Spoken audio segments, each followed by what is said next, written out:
ගීතමය විරාමයකින් පස්සේ අපි නවසරක් වින්දනීය උදෑසනත් සමගින් තමයි රැඳී සිටින්නේ. විශේෂයෙන්ම කියන්න ඕන කලාකරුවන්ට කලාකාරණියන්ට අපේ රටේ රසිකයෝ ආදරේ නිසාම කලාකරුවෙක් වෙන්න පුළුවන් කලාකාරණියක් වෙන්න පුළුවන්. ඒ කෙනා ඔබට ආදරේ නිසාම තමන්ගේ පෞද්ගලික ජීවිතයේ දේවල් පවා කතා බහ කරන්න ඉදිරිපත් වෙන්නේ තමන්ගේ ආදරය දිනාගත්ත ඒ කලාකරුවා කලාකාරණිය ඔබට යම්කිසි දෙයක් ලබා දිය යුතු නිසාම තමයි. නිසාම අද දවසේ වැඩසටහන ඉතාමත් අභියෝගාත්මක වැඩසටහනක් වෙනවා. මොකද පසුගිය අවුරුද්දේ තමන්ගේ කේන්දරේ පරීක්ෂා කරගෙන ඒ අත්දැකීමුත් තියාගෙන තමයි අද දවසේ සාකච්ඡාවට සම්බන්ධ වෙන්නේ. අද අපි සමග ඉන්නවා මේනකා විරිස් ආයිබෝන් කියලා පිළිගන්නවා. ආයිබෝන්. මේනකා මේ අද දවසේ සාකච්ඡාව ගැන කතා බහ කරද්දී අපේ ජ්‍යොතිර්වේදියා හඳුන්වන්න කලින් මම අහන්න කැමතියි මේ ජ්‍යොතිෂය දැන් විශ්වාස කරනවා. ඔව්. හරි. එහෙනම් අද දවසේ අපේ ප්‍රවීණ ජ්‍යොතිර්වේදී ලක්ෂේනානායක මහත්මයාට ආයිබෝන් කියලා කියනවා. ආයිබෝන්. දැන් ඇත්තම කලාකරුවෙකුට කලාකාරණියකට විවෘතව අදහස් ප්‍රකාශ කරන්න පුළුවන්. මොකද පසුගිය අවුරුද්දේ මේනකා මේ වැඩසටහනට ඇවිල්ලා යම්කිසි දෙයක් ලබාගෙන ගියේ. මේනකා කියපු කරපු දේවල් වලට අනුව ලක්ෂ් මහත්මයා මේ මැදිරිය මේ විදිහට ඉඳගෙන ඔබත් එක්ක සාකච්ඡා කරපු සිදුවීම් සිද්ධ වුණාද අපිට කියන්න?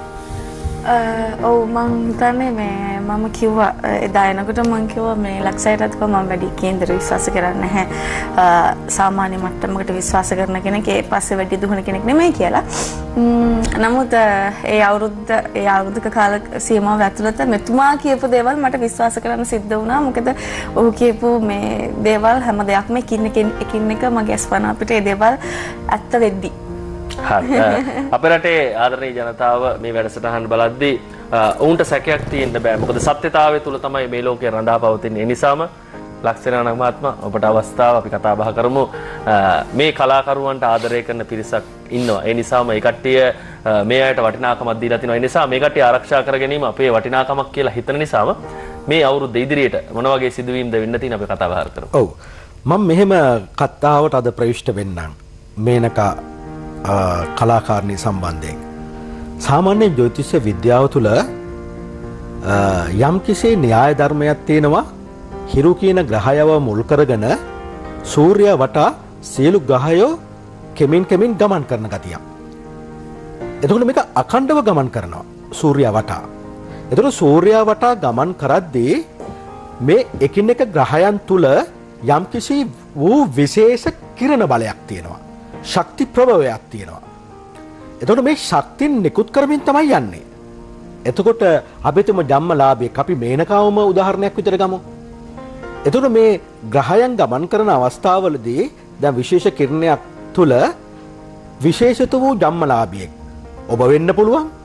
ඔබගේ උපන් ග්‍රහ බල ශක්තිය අනුව ඒ ග්‍රහයා ඔබ පෙර ආත්මවල ගෙනාපු කුසලය අකුසලය අපිට පෙන්නනවා.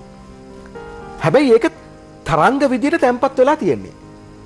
නමුත් අර ගමන් කරද්දී අපේ ග්‍රහයෝ මෙන්න මේ කුසල ධර්ම එක්ක ධම්මලාභයාගේ තියෙන එකතු වීමක් ඇති කරනවා. එකතු වීමක් කියන්නේ උදාහරණයක් විදියට ගත්තොත් අපි අනාවැකියක් කියද්දී හුඟක් විදියට බලන්නේ මෙයාගේ උපත තුල අහවල් කාලය තුල මේ වගේ ඊටා උසස් වූ ප්‍රීතිය සන්තෝෂයක් ලබන්න තියෙනවා. ඒ ලබන්නේ මොන වගේ දෙයක් හේතු කොටගෙනද? එතකොට ඒ කාලය තුලදී සංගා ඉවෙන්ට් එකක් සිද්ධියක් සිද්ධ වෙන්න ඕනේ. දැන් මෙයාට සම්මානයක් ලබන්න තියෙනවා නම් ඒ ලබන්න තියෙන කාලයක් අපිට පෙන්නනවා. එතකොට ඒ කාල තුලදී රටේ සම්මාන වල නොතිබුණොත් ඒක ලැබෙන්නේ නැහැ. ඒක නර බුදුරජාන් වහන්සේ දීපේ කුලේ වංශي ඔක්කොම බලලා ඉපදෙන්න සිටුවේ. ඒ වගේ තමයි එතකොට අර උදාහරණයක් ගත්තොත් අපේ ඔර්ලෝසුවක් සාමාන්‍යයෙන් අර රේඩියම් වල කාන්දනයක් තියෙනවනේ. අඳුරක තිබ්බහම ඕන කෙනෙකුට ඒකේ යම්කිසි කොළ එළියක් බලන්න පුළුවන්. නමුත් අපි ඔර්ලෝසුව අරගෙන හොඳට ලයිට් එළියක ටෝච් එක අල්ලගෙන ඉඳලා ආපහු අඳුරු කුටියක තිබ්බොත් පෙරට වැඩිය පේනවා. එහෙනම් මොකද මේ කියන්නේ? අර ගමන් කරන ග්‍රහයන්ගේ කිරණ මෙයාගේ කුසලයට එක්කම එකතු වීම තුල උද්දීපනයක් ඇති වෙනවා. ඒ උද්දීපනයේ උච්චතම අවස්ථාව තමයි ශරීරය ඒ අවශ්‍ය ජම්මලාභයගේ ශරීරයට විපාකේ ලබා දීම. ඒ නිසා මම මෙහෙම එන්නම්. දවසක් මේනකාගේ අම්මයි හදිස්සියෙම මාව හම්බෙන්න එනවා. අනේ ලක්ෂය මට අද කොහොම හරි හම්බෙන්න ඕනේ. මට දැන් බෑ කියන්න බෑනේ. අපිව බලන්නේ හිරු මෙදිරියට ආපු අයනේ. මං කිව්වා හරි එන්න. ඇවිල්ලා අම්මයි මේනකා ඉඳගෙන මගෙන් අහනවා එකක් අර මෙයාගේ නේත්‍රා මංගල්‍යයට අවශ්‍ය නැකට් ටික ගන්න නිත ගහනවා ලක්ෂయ్య සම්මාන උල්ලක් තියෙනවා. මට මේ සම්මානය ලැබෙයිද? ඒතර මම ඇහුවා කවුද ඔබට තරඟ කරන අනිත් නිලියෝ දෙන්න කියලා. දැන් නිලියෝ දෙන්නගේ නම කියද්දි මයිල් කෙලින් වෙන නිලියෝ දෙන්න කිව්වේ. ඒ කියන්නේ ප්‍රබලයි. ඒ චරිත ප්‍රබලයි. මම දැකලා තියෙනවා ඒගොල්ලන්ව. එතකොට මම දැන් මෙයාට අනිවාර්යයෙන් මනාකියක් දෙන්න ඕනේ. ඒතර ජොයිතිස් වේදිය තුල තියෙන ආශ්චර්යමය දේ තමයි අනාවැකිය. අනාවැකිය හරි ගියොත් ජොයිතිස් වේදියා කීර්තියටපත් වෙනවා. අනාවැකිය වැරදුනොත් ජොයිතිස්යා පල්ලහැට අනිවාර්යයෙන්ම යනවා. ඒතර අපිට ශක්තියක් තියෙනවා අපි ගාවට එන කෙනෙක් ගැන ඉදිරිය ගැන හරියට කියන්න මේ දේවල් සිද්ධ වෙනවා කියලා. දැන් අර මං උත්සල ගත්ත උදාහරණය අනුව දැන් මෙයාගේ උපත තුල දැන් මේ යන කාලෙදි සංගා 12 වෙන්නේ ප්‍රධාන ග්‍රහය 3 දෙනෙක් එකතු වෙනවා. ඒ 3 දෙනාගෙන් දැනට මෙයා ගත කරන කාල සීමාවෙ ඉන්න ග්‍රහයා සුවක්ෂේත්‍ර බලයකින් ඉන්නවා. එහෙනම් එතනද විපරිත රාජයෝග තත්වයක් තියෙනවා. ඒත් එක්කම මම බලනවා දැන් මෙයාට මේ යන කාලේ ඉන්න කෙනත් ඒ ග්‍රහයටම සම්බන්ධ තවත් ග්‍රහයක් ඉන්නවා. එතකොට මේ ග්‍රහයෝ ඒ ග්‍රහ යෝගය මුල් කරගෙන ජොයිතිස් වේදය තුළ පැරණි ඍෂිවරයෝ කියලා තියෙනවා බොහෝ ප්‍රසිද්ධියටපත් වෙන්න ඕනේ. එහෙනම් මේ කාලේ ප්‍රසිද්ධියටපත් වෙන සිදුවීම් මාලාවක් මෙයා තුළ තියෙන්න ඕන ජීවිතය තුළ. එතකොට දැන් අහන්නේ තව දවස් 3කින් තියෙන දෙයක් ගැන. එතකොට අම්මා කියනවා ලක්ෂ් මහත්තයෝ මම මෙයාට අලුතෙන් ඇඳුම් මම අහන්නේ. මම වෙයි යන්නේ. අපෝ රුපියල් 50000ක් විතර යනවා අහන්න ගියොත්. මෙයාත් එක සැරේකුත් ඒ වගේ තැනකට ඒ වගේ අවස්ථාවකට ගිහිල්ලා ලැබෙන්නේ නැතුව මෙයා දුකටපත් වුණා කිව්වා. දැන් ඉතින් මම කල්පනා කරනවා මගේ අනාවකේ වැරදුනොත් මේ මහාන දේවල් මට නේද ගන්න වෙන්නේ සගා. ඒතර මම දැන් බල්ලා තීරණය ගත්ත හැටි. මොකද මෙයාට ආපු ඒ වෙලාවේ රවි මහදසාවේ චන්ද්‍ර අන්තර දසාවක්. ඒතර මේකේ චන්ද්‍රයා 12 වෙනි හිටියට නවාංශකෙදි බලවත් වෙනවා. ඒතර මම එතනනුත් නැවතුන්නේ නැහැ. දැන් හරියටම දෙන්න එපා. ඒතර මම බැලුවා මේ කියන දවස් 2-3 ඇතුළත චන්ද්‍රයාගේ ගමන් වාරයක් චන්ද්‍රයා ඉන්න අංශකයේ ත්‍රියාංශකයේ දිව්‍යාංශකයේ ඔය ඔක්කොම බැලුවා. ඒ ඔක්කොම බලද්දී මට හැම එකකදීම ලකුණු 80ට වැඩිය මට ලකුණු දෙන්න පුළුවන්. දැන් හරියට මේ වගේ. දැන් ඡන්ද කාලයක්නේ. ඡන්ද කාලේදී අපේක්ෂකයෙක් ඇවිල්ලා අහනවා මම මනාප වලින් පළවෙනිය වෙයිද? දෙයියනේ අනිත් අයගේ කේන්දර දකින්න නැතුව ඔක කියන්න බෑනේ හරියටම. නමුත් දෛවඥයෙකුට කියන්න පුළුවන් ඒ යන කාල සීමාව තුලදී එයාගේ ග්‍රහයා අර මං කියපු විදියට අර සැරිසරන ග්‍රහයන්ගේ කිරණ මෙයාගේ තියෙන පෙර කුසල් අකුසල් අනුව උද්දීපනය වෙලා ඒක උච්චම අවස්ථාවේ කාලේ ඉන්නවනම් බය නැතුව අපිට කියන්න පුළුවන් නෑ ඔයාට මනාපොලෙන් පළවෙනිය වෙන්න පුළුවන් කියලා. ඒතර එවැනි ග්‍රහ බල ශක්තියක් මට පෙන්නවා. මං කිව්වා මේ බය වෙන්න එපා. ඔය ඇඳුම් මහන්න. මේනකාට අනිවාර්යයෙන් මේ සම්මානය හම්බෙන්න තියෙනවා. මේනකා දැන් ලක්ෂ මහත්තයා කියන දේත් එක්ක සත්‍යද මේ කතාව? ඔව් ඇත්තටම ලක්ෂයි ගාවට ගියේ නම් එහෙම ඒ සම්බන්ධ මහන නෙමෙයි මම වාහනේ ගත්තා. වාහනේ ගන්නකොට ලක්ෂයිකින් ඇහුවා මේ අයියා මම වාහනයක් ගන්න යනවා කොහොමද මට හරියන පාට. මොකද මුලින්ම වාහනේ මම එහෙම බැලුවේ නෑ ගන්නේදී කිසිම දෙයක් බැලුවේ නෑ. මොකද මම ලක්ෂය දන්නවා මම කිව්වා මම එහෙම ලොකු ඒ පස්සෙන් එහෙම යන්නේ නැති කෙනෙක් කියලා. පස්සේ කොහොම හරි මේ පාර ඒ දේවල් කතා බහ කරලා ඉතින් මට එතන වැරදුනෙත් නැහැ. ඊට පස්සේ දෙවනුව මගේ කලෙලි මංගල්‍ය අද මගේ පටන් ගන්නවද 24 දවස් 6 ඉඳන් පූජාව හෙට 25 හෙට තමයි කලෙලි මංගල්‍ය තියෙන. ඉතින් ඒ සම්බන්ධව මට නැකත් හදා ගන්න ඕනේ. මේ අම්මා කෝ එන ලක්ෂයකට යන් මේ වෙලත් නැහැ මම ෂූටිනුත් ඉඳලා ආවේ මං කෝ අනේ අයියේ විනාඩි 5ක් හරි මට ඕනි කිව්වා. හරි මේනකා එන්නේ කෝ ගියා. කියලා ඉතින් මට නැකත් හදන අතරතුරේ මම හැව්වා මේ මෙන්න මෙහෙම සම්මාන බලක් තියෙනවා මොකද වෙන්නේ කියලා. පස්සේ ඉතින් බලලා කිව්වා අනිවාර්යෙන්ම වාට හම්බ වෙනවා. මම ඒ වෙලෙත් කිව්වා නෑ ඉතින් අනේ ඒවා හම්බෙන්නේ නෑ ෂුවර් නැහැ කියලා. ඒ වෙලේ මම එහෙමම කිව්වා නේද? මම එහෙමම කිව්වා. අයියා මම සාමාන්‍ය කිසිම දෙයක් එහෙම ලොකු බලාපොරොත්තු තියන් යන කෙනෙක් නෙමෙයි. මේ දෙයක් ලැබුණොත් ගන්නවා. මට නම් එහෙම ෂුවර් එකක් ඇත්තෙම නෑ. නෑ බය නැතුව යන්න කිව්වා. තර්ක කරා ඉවෙලේ මම මෙයාත් එක්ක ගොඩක් තර්ක කරා. මම හිතන්නේ විනාඩි 5 කියලා කියන පැය දෙකක් විතර අපි දැන් කතා කරා. නේ මම කොහොමද එහෙම කියන්නේ කියලා. ඊට පස්සේ බලලා එකිනෙක පැහැදිලි කරලා කිව්වා අනිවාර්යෙන් මේක ඔයාට හම්බ වෙන්නම ඕනේ.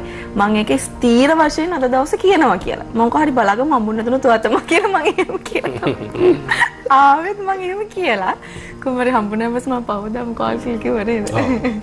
ඇත්තම මේ ජ්‍යොතිර්වේදියෝ ලංකාවේ හැමතැනම නෑ. මොකද ගමකට ගත්තාම මුළු රටකට ගත්තාම ටික දෙනයි මේ ශාස්ත්‍රය දන්නේ. ඒ නිසා ඒ ශාස්ත්‍රයේ වටිනාකම හරියාකාරව දුන්න නිසා තමයි අද මේ විදිහට අදහස් ප්‍රකාශ කරන්නේ. මොකද හිරු ටීවී අපේ වැඩසටහන සත්‍යතාවය ඒකයි. ඒ නිසාම තමයි ඔබේ ඇස හැමදාමත් හිරු ටීවී කරා යමු වෙන්නේ. කෙටි විරාමයකින් පස්සේ අවිනවස්සරක් හමු වෙමු. විරාමයට කලින් අපි සාකච්ඡා කර හිටියේ මේනකා පීරිස්ගේ කේන්දරය. තමන්ගේ අනාගතය කෙසේ විසඳෙයිද කියන කාරණාව. ලක්ෂ් මහත්තයා දැන් සාමාන්‍යයෙන් කලාකරුවෙක් කිව්වහම ඕනම කෙනෙකුට කියන්න පුළුවන්. හොඳ ජීවිතයක් ගත කරන්න පුළුවන්. ආර්ථික ශක්තියක් ඇති වෙන්න පුළුවන්. සාමාන්‍ය කෙනෙකුට ඕන මනුස්සයෙකුට ප්‍රශ්න ඇති වෙනවා. ඒක ස්වභාවය නේ මේනකා. ඒ නිසා එතනින් එහා පැත්තේ දෙයක්. දැන් මේ 2013 අවුරුද්ද ඉවරයි.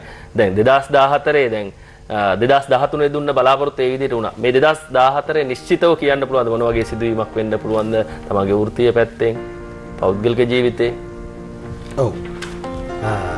දැන්ට මේ යන කාල සීමාව තුළ මේනකාට අවුරුදු 38 වෙනකන් තියෙන කාල සීමාව අර මං කියපු ප්‍රබල ග්‍රහ සංයෝගයේ ප්‍රතිඵල අනිවාර්යයෙන්ම ලැබෙන්න තියෙනවා.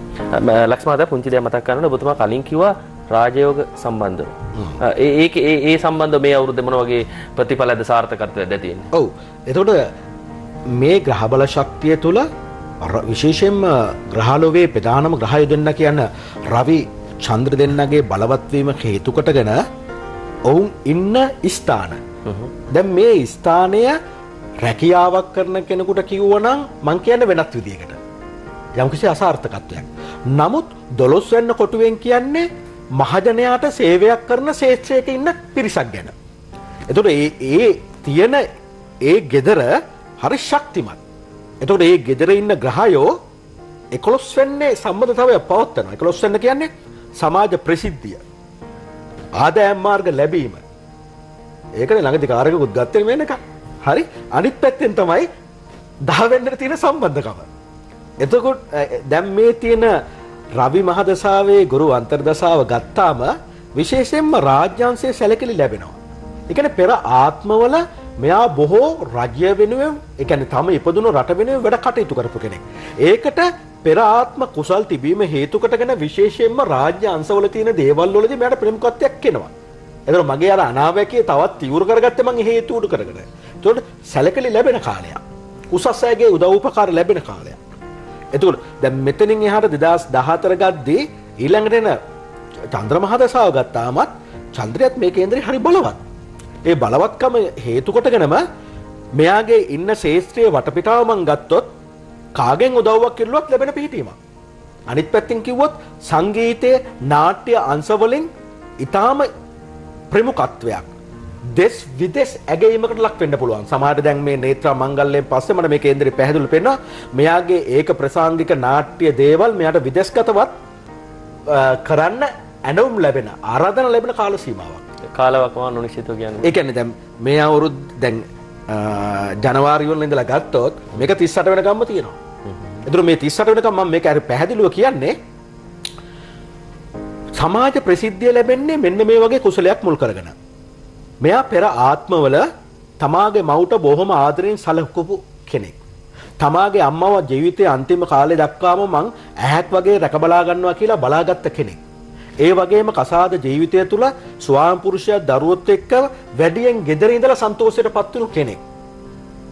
ඒතකොට ඒක මුල් කරගෙන මේ ආත්මේ ගෞරවණීය තත්වයක් ඇති වෙනවා.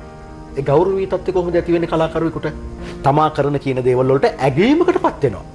ඒ ඇගීම තුළ ප්‍රසිද්ධියක් ඉබේටම ලැබෙනවා. ඒතර වෘත්තීය මට්ටම ගත්තොත් මෙතන දැගේ ග්‍රහයම වෘත්තීය මට්ටමේ කොටසකුත් නියෝජනය කරනවා. ඒ කියන්නේ මෙයාට බොහෝ ඇවිදින්න සිද්ධ වෙනවා. විදේශගත වෙන්න වෙනවා. ලංකාවේ වුණත් එක තැනක නෙමෙයි. හැම තැනම ඇවිදින්න සිද්ධ වෙනවා. ලක්ෂ් මහත්මයා පුංචි බාධා කිරීමක් කරනවා. මේ වෙලාවේ ඇත්තම කේන්දරය බලන්නත් වෙලාව වැදගත් වෙන හින්දා දැන් වෙලාව කීයද කියලා බලලා අපි නැවසරක් සම්බන්ධ වෙමු.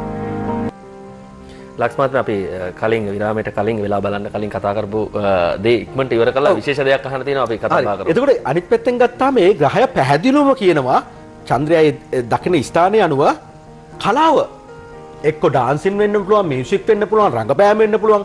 ඒ තුලින් අනිවාර්යයෙන්ම පෙර ආත්මවල තිබුණු කුසලතාවයක් මෙයාගේ ඇඟට එනවමයි කියලා. ඒක ප්‍රදර්ශනය කරන්න පුළුවන්. ඒක මුල් කරගෙන මොනවාද? ලබන්න පුළුවන් ආදායම්. අනිත් පැත්තෙන් තව අනාවැකියක් දෙන්න පුළුවන් අපිට. තව ලස්සන ගයක් හදා ගැනීමට හැකියාවක් වාසනාවක් මේ චන්ද්‍රමහා දසාවේදී මෙයට දෙනවා. හරි අපි ඒ ගැන කතා කරමු. මේ විරාමයක් තියෙනවා අපිට විරාමයේ ලබාගෙන ඉවරලා ඊට කලින් තව දෙයක් කියන්න ඕනේ. මොකද හිරුට ආදර නිසා තමයි මේනක අද දවසේ ඇවිල්ලා තියෙන්නේ. රසිකයන්ට ආදර නිසා. ඒ නිසා විරාමයෙන් පසුව විශේෂ දෙයක් තමන්ගේ පෞද්ගලික ජීවිතයේ විශේෂ දෙයක් ජ්‍යොතිෂයට අනුව විසඳන්නේ කෙසේද කියන කාරණාව අපි දැනගන්න කැමති. මේ විරාමයෙන් පස්සේ හමු වෙමු. විරාමයට කලින් අපි කිව්වා මේ මේනකා පිළිබඳව විශේෂ කාරණාව පෞද්ගලික ජීවිතේ කතා බහ කරන්න බලාපොරොත්තු වෙනවා. මේනකා ප්‍රශ්නයක් අහනවා. අතේ මුදු කීයක් තියෙනවද? 3ක් තියෙනවා දැනට. හරි. ලක්ෂ් මහත්තයා කියන්නේ වෙඩින් මුද්ද දාගන්න සුබ කාල සීමාවකවද? මේ කෙලින් මේ ප්‍රශ්නට උත්තර දෙමුකෝ නේද? මං වටෙන් යන්නේ නැතුව නේ. මට පෙන්වන්නේ විවාහයට හොඳම කාල සීමාව විදියට අවුරුදු 25යි 26යි ඇතුළත. ඒතර මේකේ තව චුට්ටක් මට ඔයා ඉදිරියට යන්න ඉඩ දුන්නොත් සංගා මේක තියෙන හරි විශේෂ වූ සිද්ධියක්. මෙයාගේ 7 වෙනි අධිපතිය 11 වෙන්නේ ඊට හරි බලවත් ඉන්නවා. දැන් මේ ස්වාම පුරුෂය ගැන මම මේ කියන්නේ.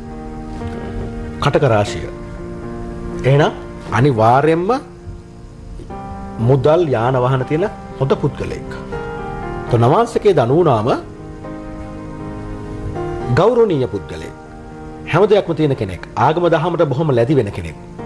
මිත්‍රත්වයට බොහොම හොඳින් සලකන කෙනෙක්. අනිත් පැත්තෙන් ටිකක් අර ආත්ම අභිමානයක් තියෙන කෙනෙක්. පොඩි ආඩම්බරකමක් තියෙනවා මම උසස් පුද්ගලෙක් කියලා. මේනකා ගාවත් එක තියෙනවා. හැබැයි මෙතනදී පරිසම් වෙන්න ඕනේ. ඒ ග්‍රහ මට්ටමේදී ඒ ග්‍රහය පෙන්වන පාරවල් තුන අතුලත පාරවල් දෙකක් හිතාම හොඳයි. නමුත් එක පාරක් එක වෙලාවකට බිඳුවේ ලකුණට එනවා. මම බලාපොරොත්තු අර ජීවිතය තුළ තියෙනවා මෙයා කසාදය තුළ ජීවත් වෙද්දී මේ විවාහය තුළ ජීවත් වෙද්දී ඒ විවාහ ජීවිතය තුළ මම දිනන කෙනෙක් බවට පත් වෙන්න ඕන කියලා ඔයා හිතන කෙනෙක්. හොඳ නැද්ද? ඔව්. එතකොට ඒ දිනන්න අර මම කියනවා වගේ එතනට අවශ්‍ය පෝෂ්‍ය වූ ආහාර ඔක්කොම එන්න ඕනේ. මල් පැලයක් නම් පස හොඳට තියෙන්න ඕනේ, පොහොර ටික වෙලාවට වැටෙන්න ඕනේ. මම මේ කියන්නේ මොකද්ද? ලෙන්ගතුකම බැඳීම. ඔන්න ඔතනදී එක වෙලාවකට ඔයාලට මෙහෙම දෙයක් තියෙනවා. මම බලාපොරොත්තු වෙන ලෙන්ගතුකම නොලැබෙන අවස්ථාවල වලදී ඔයා බින්දුවට වැටෙන වෙලාවල් තියෙනවානේ. හරි. දැන් එතකොට මේගොල්ලන්ගේ විවාහ ජීවිතය තුළ ඔතන හරි ගැස්ස ගන්න ඕනේ. ඒ කියන්නේ මෙයා බලාපොරොත්තු වෙනවා ආදරය තුළ උපරිමය. ප්‍රායෝගිකව එයා මට ආදරය පෙන්වන්න ඕනේ. ප්‍රායෝගික කියන්නේ හිත ඇතුළේ තියාගෙන නෙමෙයි ආදරය කරන්න ඕනේ. හවුද නැද්ද මේනක? ඔව්. අන්න එතන තියෙන එතන පොඩි අකුසලයක් තියෙනවා. ලක්ෂ්මණ තවත් දෙයක් අහන්න ඕනේ මේ දැන් ඉතින් ඇත්තෙන්ම මේ හැබැයි සංග අපි ඔක හදලා දෙනවා. නේ හිරුට ආපු කෙනෙකුට අපි වරදින්න දෙන්නේ නැහැ නේ. මේ ප්‍රශ්නේ තාම මොකද මේ ඇත්තෙම රංගන ශිල්පිනියක් වෙන්න පුළුවන්. දැන් කසාද බඳින කෙනා මොන වෘත්තියක ආර්ථික මට්ටමක වුණත් දැන් සාමාන්‍ය මිනිස්සුන්ගේ ස්වභාවයට අනුව පුංචි රිසියාවක් ඇති වෙනවා. දැන් ඩ්‍රාමා එක රඟපාද්දී රංගනයේ නිරතන ආකාරයට යම්කිසි රිසියාවක් ඇති වෙන පුද්ගලයෙක් ඉන්නවා. දැන් එතනදී කලාකාරණයක් විදිහට මෙයා තෝරගත්තු කෙනා පිළිබඳව අපි සඳහන් කරමු. මොන වගේ ගතිගුණද තියෙන්නේ? මේනකයි පැත්තේ මේනකයි ගම මේනක බලාපොරොත්තු වෙන්නේ කොහොමද කියලා. මෙයා කවදා හරි විවාහ ජීවිතය තුළ බලාපොරොත්තු වෙන එකක් තමයි මට ලැබෙන්න ඕනේ අර එදා අපේ ගෞතම බුදුරජාණන් වහන්සේ දේශනා කරපු විදියට මවක් වැනි ස්වාමියෙක්. මොකද මේ ආත්මය තුලත් මෙයා මෙයාගේ අම්මට යුතුයකම් වචනේ පරිසමාර්ථාර්ථයෙන්ම ඉෂ්ට කරන කෙනෙක්. ඒතර පෙර ආත්මවලත් මට පෙන්වන්නේ මේ යන කාල සීමාව තුල එයාගේ අම්මට හොඳට උදව් උපකාර කරපු කුසලයක් පිටිපස්සෙන් ඇවිල්ලා මෙයාට උදව් කරනවා. දැන් එතකොට ඒක ලැබෙද්දී එයා ඒ කුසලේම මේ ආත්මෙත් මේ දැන් කර කර ඉන්නවා. ඒකයි මම කිව්වේ අතන උද්දීපනයක් ඇති වෙනවා කියලා. හරියට ඇවිල්ලා එකතු වෙනවා. දැන් සමහර වෙලාවට ගහමට්ටම් මෙද්දී ඒක අපි ලබා ගන්න සූදානම් නැත්තම් ඒ කියන්නේ ඒහා සමාන කුසලයක් මැගේ මේ ආත්මේ සිද්ධ වෙන්නේ නැත්තම් අර අපි කියන්නේ අත ළඟටම ඇවිල්ලා chance එක ගියා කියලා. අන්න ඒ වගේ. එතකොට දැනුවත්ව නොදැනුවත්ව මේනකාව අර මං කියපු ග්‍රහබල ශක්තිය දාලා තියෙනවා. මෙයා අම්මට හරි ආතරේ. මෙයා මුළු ගෙදරම බලාගන්නේ මේනකා හරියට තාත්තා කෙනෙක් වගේ. එතකොට මේ යුතුයකම් ටික ඔක්කොම මේනකාගේ අතින් ඉෂ්ට වෙනවා. එතකොට අම්මට එක වෙලාවකට මේ මේනකාව දුවෙක් නෙමෙයි අම්මා කෙනෙක් විදිහට පේනවා. අනේ අපේ පවුල ආරක්ෂා කරන්න මේ යන්නේ කියලා. එතකොට මෙයාට උපතින්ම සුභා ධර්මයෙන්ම මේ කුසලයේ කරන්න අවස්ථාවක් දීලා තියෙනවා. හරි? එතකොට ඒක මෙයා පෙන්වන්නේ ඒ වගේම තමයි මට හරියට ගයිඩ්ලයින් එක දෙන කෙනෙක්. ගෙදරදී මාව ආදරෙන් පිළිගන්න කෙනෙක්. ගෙදර පරිසරය මේ සකස් කරගන්න උදව් කරන කෙනෙක්. අපි තුන් පුටු සෙට් එක ඇදගන්නත් එයාගේ සපෝට් එකක් ඕනේ. මට තනියම ඇදගන්න පුළුවන්. නමුත් ඒක එයා සපෝට් එකක් දෙද්දි තමයි මම හරි කැමති. අන්න ඒ වගේ මේ සමගියක්, සංයුතියක්, එකමුතුවක් මේ අනිවාර්යයෙන්ම බලාපොරොත්තු වෙනවා. ඒතර ඒ දෙන පුද්ගලයාට මම කියන්නේ ඒක ලැබෙනවා කියලා. හරි? ඒතර අනිත් පැත්තෙන් තමයි උත්සාහවන්තයෙක්. අනේ මාත් එක්ක මම මොන හරි කියද්දී ආ එකට එක කියනවනම් මම කැමති නෑ කියලාවකට. නේද මේනක? මම උත්සාහවන්ත වෙලා වැඩ කටයුත්තක් කරද්දී මාත් එක්කම ඒ හා සමානවම පැරලලි සමගාමීව දුවමින් මට උදව් කරන කෙනෙක් වෙන්නත් ඕනේ. ඕද නැද්ද? ඒකත් ලැබෙනවා. අන්න අතන තමයි අපිට ප්‍රශ්නයක් තියෙන්නේ. පස්වෙනි කොටුව මුල් කරගෙන මොකද්ද? සමහර වෙලාවට දැන් මෙයාගේ පෙර ආත්ම කුසලයක් තියෙනවා. ඒක නොලැබී යන්න. ඒ නිසා එක වෙලාවකට දුක වදිනවනේ. අම්මා වුණත් ඔයාලා සැරෙන් කතා කළද්දී ලක්ස් මහත්තයා නමුත් පොඩ සංගමර දෙන්න දෛවඥයෙක් දක්ෂ වෙන්න ඕන මෙයාගේ විවාහ පරීක්ෂාවේදී මේ අකුසලයේ ස්වාම පුරුෂයට ලස්සනට කියලා දෙන්න. මොකද අකුසලයක ස්වභාවය තමයි ඒ අකුසලයේ තුල අකුසලයේ තියෙන පුද්ගලයා ජම්මලාභියා දුකටපත් වෙන්න තියෙනවා. ඒකට හේතු වෙන්නේ අපි දේව දන්නේ නැති නිසා. හැබැයි අපි මේක තේරුම් කරලා දුන්නොත් හරියට අනිවාර්යයෙන්ම මේක වහ ගන්න පුළුවන්. ලක්ස් මහත්තයා දැන් මේ කතා බහ නිසියාකාර හොඳටම දැනෙන්නේ මේනකාට. මං ගැන කතා කරද්දී මගේ හදවත දන්නවා මේ මං ගැනද කතා කරන්න කියන කාරණාව. මේනකා දැන් මේ වෙලාවේ ඉඳන් අවස්ථාව දෙනවා. දැන් ලක්ස් මහත්තයා ගෙදරට ගිහිල්ලා හම්බෙන්න අවශ්‍යතාවයක් නැහැ. තමන්ගේ මොනවා හරි දෙයක් තමන්ගේ ජීවිතේ ඉදිරි අනාගතය පිළිබඳව මොනම දෙයක් අහන්න පුළුවන්. ලක්ස් මහත්තයාත් එක්ක කතා කරලා. ඔව් තියෙන ඔක්කොම ප්‍රශ්න අහලා දැන් මොනවද අහන්නේ කියලා මතකත් නැහැ. මම හිතන්නේ හැමදේම ලක්ෂයට කියනවා මගේ. මොකද ලක්ෂය කිව්වා වගේම මේ මගේ පවුල මට පළවෙනි තැන මගේ ජීවිතේ එහාට මේ සමාජය කවුරු ලෝකයා මොන දේ මට ගෙනල්ලා දුන්නත් මොන දේ තිබුණත් මට ඒ කිසිම දෙයක් පේන්නේ නැහැ. හැම දෙයක්ම කලුයි අර තුන් දෙනා විතරයි මට ආලෝකමත් වෙලා පේන්නේ. මොකද ඒ තුන තමයි මගේ මුළු ජීවිතේම. ඉතින් මම හැමතිස්සෙම ලක්ෂයකින් ගියත් අහන්නේ මට මේ තුන් දෙනාත් එක්ක හොඳින් ජීවිතය ගත කරන්න පුළුවන්ද? මොන හේතුවකටවත් මම විවාහ වුණා නෙමෙයි කොහෙ ගියත්. මම මගේ දෙමව්පියෝ දෙන්න සහ මගේ මල්ලියෝ දාලා යන්නේ නැහැ. ඉතින් යා නම් යම් දවසක යයි. මොත් මගේ දෙමව්පියෝ දෙන්න මම දාලා යන්නේ. ඉතින් ඒගොල්ලෝව ආරක්ෂා කරගන්නයි මට හැමතිස්සෙම උවමනා. ඉතින් ඉදිරියට මගේ වැඩ කටයුතු කොහොමද කියලා දැනගත්තා නම් මට යති. ඒ ගාම අහන්න දැන් විරාමයකට යන්න අවස්ථාව ලැබිලා කියලා අපිට කියනවා. හරි තවත් දෙයක් අහන්න ඕනේ. මේ විරාමයෙන් පස්සේ අපි නැවසරක් හම්බ වෙමු. අද 2014 අවුරුද්දේ ජනවාරි මාසේ 24 වෙනි දවස. ඉතින් මේ වගේ දවසක් තිබ්බා 2013 ජනවාරි මාසෙත්. මේ මාසෙත් විශේෂ සිදුවීමක් වුණා. මේ හිරු මැදිරියේම මේනකා පීරිස් අද ඇවිල්ලා ඉන්න කලාකාරිනිය මේ විදිහටම ලක්ස් මහත්මත් එක්ක සොඳුරු කතා බහක නිරත වුණා.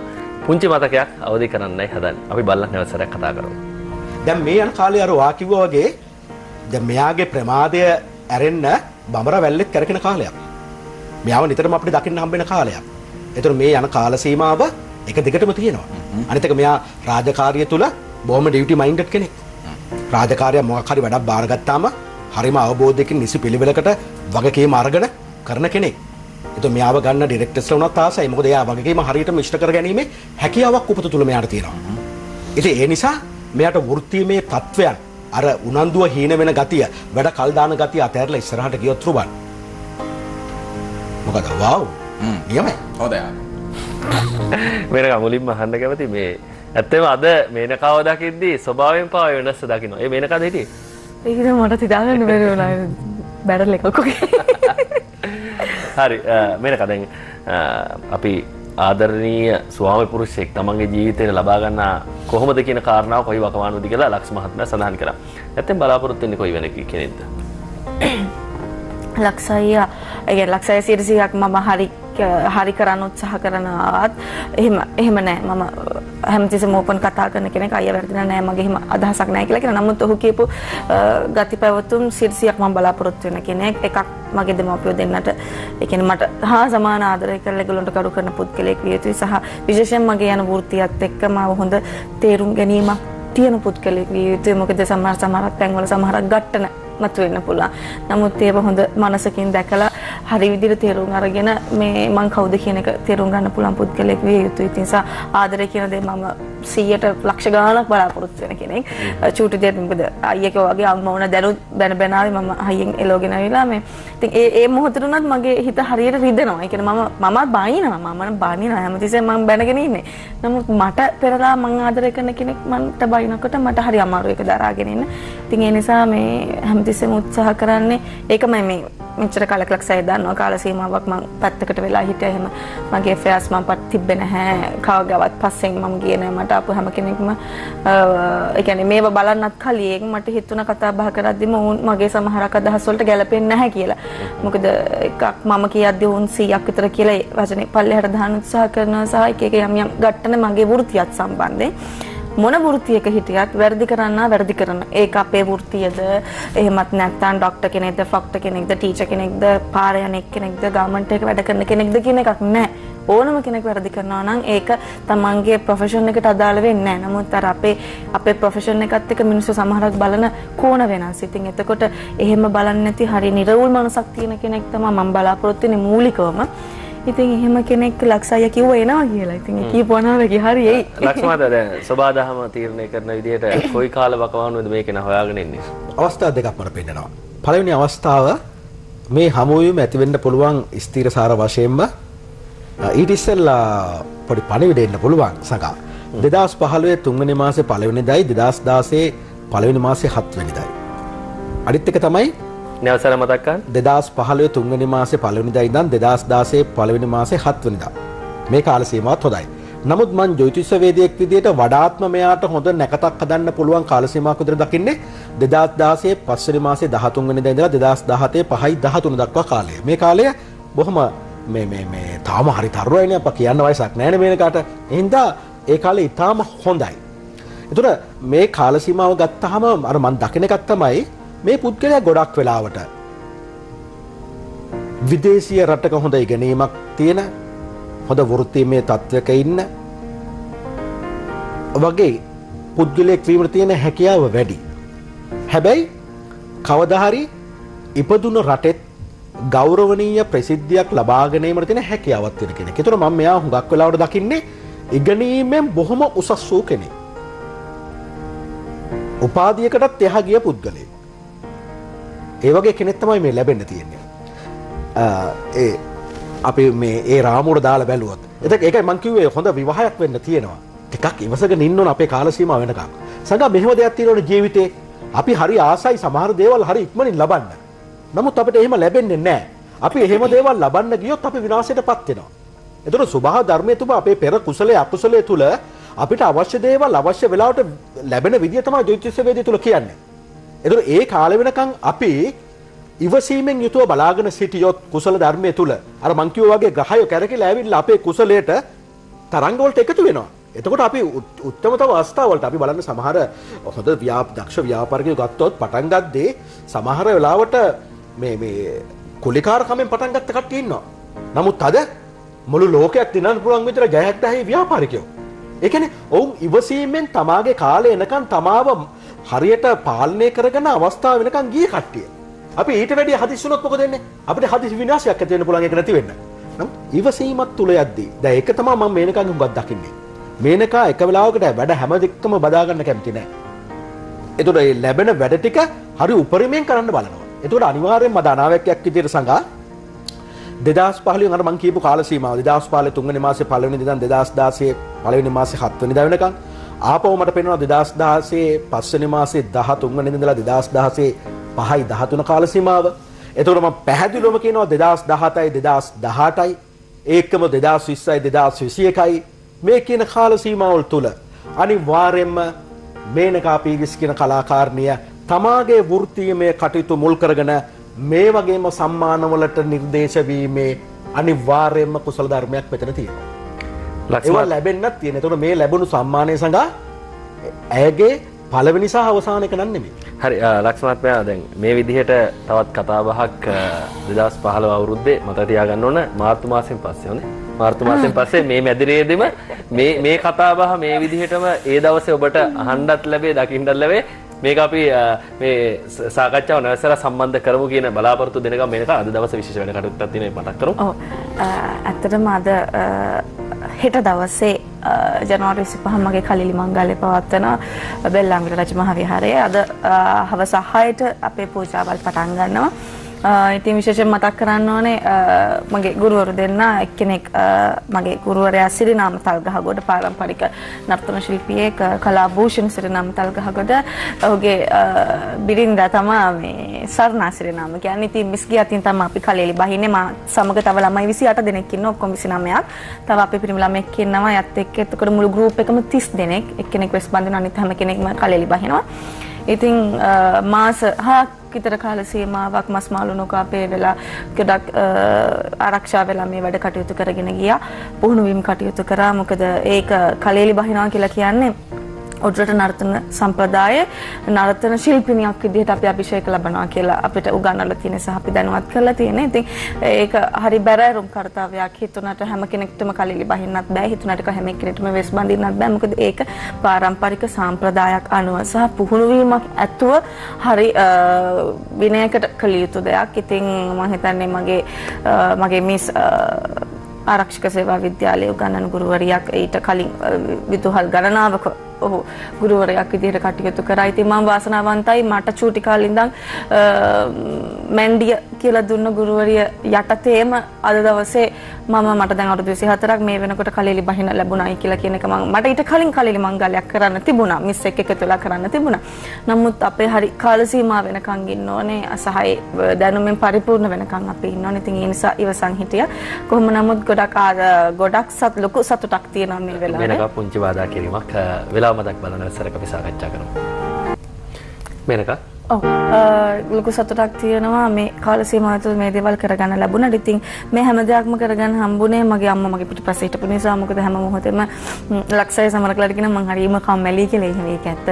ටිකක් අම්මා පිටිපස්සෙන් ඉඳන් අයින්න ඕනේ. 3-4 එකපාරක් නෙමෙයි 3-4 පාරක් අයින්න ඕනේ. මම වැඩක් කරන්න. ඒක හැටි ඉස්සරේ දාන්න.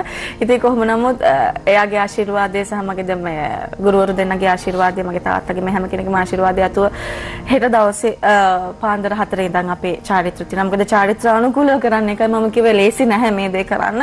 හැම එකටම කැවිලි පෙවිලි හදන එකේ ඉඳන් ආදාර මේ ප්‍රාප්ත මොකද ඒකට කියන්නේ ඉන්විටේෂන් බෙදන එකේ ඉඳන් හැම එකක්ම අපි නැකතක් අනුව කළේ. ඉතින් හෙට උදේ පාන්දර 4කුත් ගාන ඉඳන් අපිට නැකත් තියෙනවා. කරනවා මේ හැම වතාවත්ම. ඉතින් මේ වෙලාවේ බලගෙන හැම කෙනෙක්ටම ආරාධනා කරනවා පුළුවන් නම් ප්‍රේක්ෂකයන්ට මට ආදරය කරන අයට එන්න බෙල්ලන්විල රජ මහා විහාරයට. ඔබට පුළුවන් ඒක S2 දැක බලා ගන්න. කිසිම කෙනෙක්ට නැහැ මේ අයට එන්න එපා කියලා විවෘත ආරාධනාවක් කරන්න. ඔබට හැකියාවක් තියෙනවා නම් නිවාඩු පාඩුවක් තියෙනවා නම් කැමැත්තක් තියෙනවා නම් එන්න ඇවිල්ලා බලන්න මේ මොකද සිද්ධ වෙන්නේ කියලා. ඉතින් මගේ පිටිපස්සට හැම කෙනෙක්ටම ස්තුතිවන්ත වෙන්න ඕනේ. විශේෂයෙන් මගේ ක්ලාස් එකේ උපුලි ආන්ටිට. මොකද එයා මාර ලොකු වෙහසක් දරනවා. ළමයි 30 දෙනෙක් එකතු කරගෙන මම හිතන්නේ ලොකු කාලෙකින් එහෙම දෙයක් මම හිතන්නේ අහන්න ලැබුණ මොකද ළමයි 30ක් හැන්ඩල් කරනවා කියලා කියන්නේ හරි අමාරුයි මාස 6ක කාල සීමාවක් ඇතුළත. ඉතින් එයාවත් මතක් කරන්න ඕනේ. මොකද පුදුමාකාර විදිහට වෙහෙස මහන්සි වෙනවා. තව දෙයක් මතක් කරන්න ඕනේ. ආරක්ෂක සේවා විදුහල කියලා කියන්නේ අපේ රණවිරුවන්ගේ දරුවෝ ඉන්න විදුහලක්. ඉතින් සමහරක් රණවිරුව ආබාධිත රණවිරුවන්ගේ දරුවෝ ඉන්නවා අපේ ක්ලාස් එකේ. ඉතින් මතක් කරන්න ඕනේ මගේ සවයි මිසයි ආදරේ. මොකද ඔවුන් දෙදෙනා ඒ ළමයිට අපි හෙව්වා ස්පොන්සර්ස්ලා හෙව්වා. ඒ දෙක කරන්න. මොකද ඔවුන්ගෙන් අපි 7-5ක්වත් ගත්තේ නැහැ. සමහර අයගෙන් බොහොම සුළු ගාණක් ගත්තේ. බොහොම සුළු ගාණක් කියන්නේ දැන් කාලේ ඇඳුමක්වත් ගන්න බෑ ඒ ගාණකින්. ඒ තරම් සුළු ගාණක් ගත්තේ. ගොඩක් අයට අපි ෆ්‍රී කරේ මේ මුළු. මොකද කලෙලි මංගලයක් කරන එක්කෙනෙක්ට ලක්ෂයක් එකමාරක් විතර වියදම් වෙනවා. අපේ ආභරණ කට්ටල ඇඳුම් පැළඳුම් සාදෙමපියෝ දෙන්න ඕනේ අපිට මොකක් හරි රත්තරන් බඩුවක්. ඒ කියන්නේ ඒක සිරිතක්. ඉතින් ඒ හැම දෙයක්ම කරන්න ලක්ෂයක්මාරක් වියදම් වෙන හැම දෙයක්ම ඔවුන් දෙදෙනා එකතු වෙලා නෑ පුතේ මේකට සල්ලි ගන්න බෑ. අපි පුළුවන් විදිහට අපේ අතිනුත් දාලා අපි මේ දේ කරන්න ඕනේ. අපිට උන් අහලන්න බෑ කියලා ඒ රණවිරුවන්ගේ දරුවනුත් අපි එකතු කරගෙන මේ 30 දෙනා එකතු කරන් ඉන්නේ. ඉතින් මේ 30 කොල්ලම හෙට දවසේ කලෙලි බහිනවා. ඉතින් බොහොමත්ම සන්තෝෂයි. හරි. සංගම් මට පොඩි විනාඩියක් දෙනවා. මේ කතාව කියද්දි මම අහගෙන හිටියා මම මේකේ විශේෂ දෙයක් ලියාගෙන ආවා 2013 ජනවාරි මාසේ 12 වෙනිදා ඉඳන් 2014 දෙවන මාසේ 6 වෙනිදා හරි ඉක්මනින් මම මෙහෙම කියනවා ස්ත්‍රී පක්ෂයේ කෙනෙකුගෙන් විශාල වාසියක් මේනකාට ලැබෙන්න තියෙනවා කියලා. දැන් මම මේක ලියාගෙන ආවට කුතුහලයෙන් ආවේ. දැන් ඔයා කිව්වා ඔබගේ ගුරුවරියක් ගැන. ඇත්තටම ඔබට ඒක ආභරණයක් වගේ නේද ඒ ගුරුවරිය? අනිවාර්යයෙන්. මේක තමයි ජ්‍යොතිෂයේ තියෙන රහස. ඔබගේ ධම්මපත්‍රය තුළ ඔබ හරි විදියට ඔබගේ ලග්නය උපන් අවුරුදු මාසෙ දිනේ වෙලාව තියෙනවා නම් දක්ෂ දෛවඥයෙකුට අකුරක් නෑර හරියටම කියන්න පුළුවන්. හරි. ලක්ෂ් මහත්මයෝ දැන් ඔය කේන්දර පරීක්ෂාව අපි දැන් මේ දෙන්නේ සංගා ඉදිරියට වෙන්න තියෙන දේවල් දැන් අපි මීට ඉස්සෙල්ලා ජීවිත කතාව දීලානේ තියෙන්නේ. දැන් මම මේ කියපු දේවල් වල ලිඛිත සාක්ෂි දෙන්නේ. හරි අපි ඒක ලබා දෙමු. අද දවසේ මේ සාකච්ඡාව අවසන් කරන්න අපිට කාල වේලාව ඇවිල්ලා තියෙන්නේ. මෙනකා බොහොමත්ම ස්තුතියි හිරු ටීවී එකට දවස් සම්බන්ධ වුණාට. බොහොමත්ම ස්තුතියි මට කාල වේලාවක් ලබා දීලා මට ආරාධනා කරාට මුළු හිරු ටීවී නාලිකාවටම බොහොමත්ම ස්තුතියි කියලා මගේ ගෞරවයෙන් ඉල්ලනවා. ලක්ෂ් මහත්මයා ඔබටත් බොහොමත්ම ස්තුතියි. අද මේ සාකච්ඡාව අවසන් කරනවා කියලා කියන්න බෑ. 2015 අවුරුද්දට මතු සම්බන්ධයි කියලා මාර්තු මාසෙට කියන ගාම රැඳී සිටින හිරු ටීවී සමගින් අපි කෙටි විරාමයකට යන්න හදන්නේ.